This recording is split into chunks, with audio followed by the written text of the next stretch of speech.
अल्हम्दुलिल्लाहि रब्बिल आलमीन। माशाल्लाह आज मैं बहुत प्यारी वीडियो आप लोगों के लिए लेकर आया हूँ, जो कि मैंने एक साइंस से किताब ली थी, तो उसके अंदर लिखा हुआ था मसला, तो जिसका मुझे खुद इल्म नहीं था, तो मैंने सोचा ये इल्म मैं आपसे भी शेयर करूँ।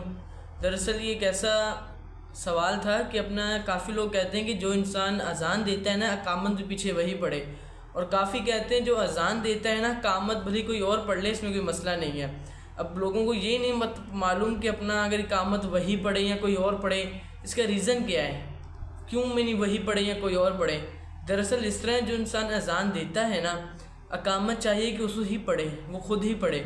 अगर चाहे इकामत कोई और पढ़ रहा है और अजान किसी और ने दी है, जिसने अजान दी है ना, इकामत कोई और दे रहा है, जिसने अजान देकर उसके दिल में आया ना कि यार काश मैं इकामत करता, अजान मैंने दी है, अगर उसके दिल में ये चीज़ आई तो वो मकरूह है, क्योंकि अजान जिसने दी उसके दिल में थोड़ा सा भी ख्याल आया तो ये मकरूह है। इसलिए कोशिश किया करें जो अजान देता है वो खुद ही इकामत दे दिया करें। सबसे पहले कि ये काफ़ी लोग होते हैं जो इकामत में नहीं है, आके वो आज बच्चा होता है, बड़ा होता है, अजान दे के बैठता है, तो वो बोलता है मैं इकामत दूंगा, पीछे से एकदम कोई भागता हुआ आता है कि इकामत पढ़ लेता है। दरअसल ये मकरूह है, ये गलत है।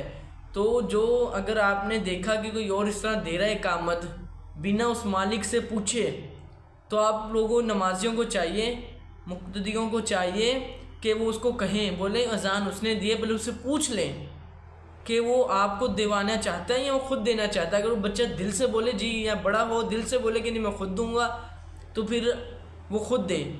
अगर वो कहते हैं कि नहीं दे दें आप, कोई मसला नहीं है, तो फिर आप कोई भी दे दें। तो ये छोटे सा मसला है, इसको वीडियो को शेयर करेंगे ताकि इस मसले का काफ़ी लोगों को पता चले, क्योंकि ये मसला बहुत मेन मसला है। इस तरह काफ़ी मस्जिद में होता है, पता नहीं कितनी दफ़ा मकरूह होते हैं। एक दिन में 5 वक्त की नमाज़ होती है, अकामत कोई और दे रहा है, नमाज कोई और पढ़ा रहा है। दरअसल इस वीडियो को शेयर करें, क्या होता है आपके शेयर करने से काफ़ी मस्जिदों, काफ़ी लोगों को इस चीज़ का मसले मसाइल के बारे में पता चले, जिनको नहीं होगा। तो अल्लाह ताला हमें अपनी खैर में रखे और हमें इसके ऊपर अमल करने की भी तौफीक दे। अस्सलामु अलैकुम।